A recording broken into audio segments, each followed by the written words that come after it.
What's up mga boss? So for today's video, meron tayo nitong carburetor na 115 smash type. So sa nagtanong bossing, kung paano ba ito ang carburetor. Sa pagtutuno nito bossing, hindi naman siya gaano kahirap ito Pero kung bago ka pa lang, mahihirapan ka talaga. Pero kapag nasanay ka na, hindi ka na mahihirapan. Kaya mo naman itong gawin sa iyong sarili bossing. So unang-una nating gagawin bossing is yung mga mali. So ganito kasi yung iba magtono. Ganito yung iba magtono bossing Nakasagad na yan. Isa, dalawa, tatlo.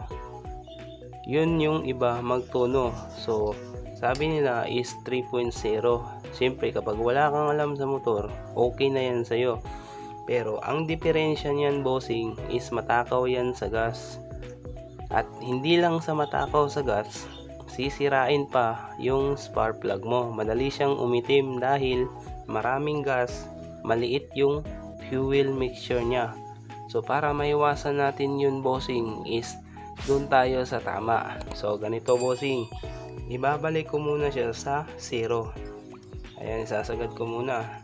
Ayan, nakasagad na yan. Tapos na yan sumagad, kita mo tong flat screw. Dito tayo magsimula.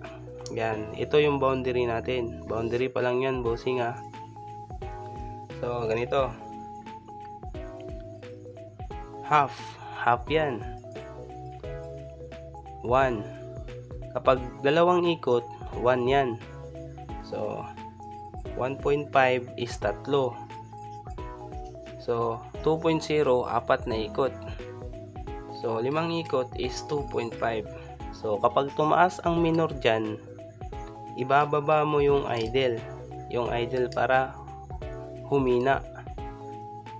Tapos i-try mo yung accelerator mo kung hindi ba siya delay. Pag hindi na siya delay, yun na ang tamang tono ng carburetor mo. Pero kapag delay pa siya, tataas ka ng isang ikot lang. So 3.0 na. So kapag hindi na siya delay, yun na ang tamang tono niya. Kasi sa pagtotono kasi bossing, dapat balance. So kapag hindi balance, malakas yung gas, tapos mahina yung air fuel mixture niya, is matakaw pa sa gas. Tapos masisira madali ang spark plug, madali siyang iitim. So yung tamang timpla niya is 3.0 lang dapat. Hindi na siya tataas ng 3.5 kasi maliit lang naman yung carb. Hindi naman ito 38 na lalagpas tayo ng 3.5. Dapat yung limit ng mga maliliit na carb is 3.0. Hindi ka na tataas ng 3.5. Limit lang dapat yung 3.0. Pero kapag nag-backfire siya, tulad nito, baba tayo sa 2.5. So ayan, 2.5 yan. Kapag nag-backfire sa 2.5, tataas ka ng 3.0 para iwas backfire. So nasa tamang tono ka na yan. So ganun lang ang pagtono bossing. Uulitin ko, babalik tayo sa 0. Yan, balik tayo sa 0. Yan, balik tayo sa 0 bossing. Yan, balik na yan. Nakasagad na yan. Huwag masyadong sagad, baka mabali. So ganito, half pa lang yan, isang ikot. Pag dalawang ikot na, 1 na yan, 1.0. So 1.5, 2.0, 2.5. Pag tumaas yung idle mo sa 2.5, baba ka sa accelerator. Itong minor, ibababa mo to. Pero pag hindi pa swak sa panglasa ng motor mo, is tataas ka ng 3.0 dahil dun na yung boundary niya. Hindi ka na lalagpas ng 3.5 kasi maliit lang yung carb mo. Wag kang lalagpas ng 3.5.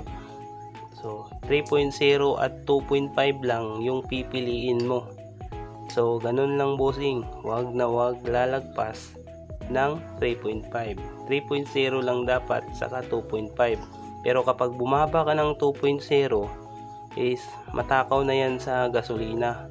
So dun ka sa 2.5, tapos kung hindi satisfied, dun ka sa 3.0. So ganun lang bossing, hindi mahirap magtono. So kung may natutunan ka, mag-like and mag-subscribe.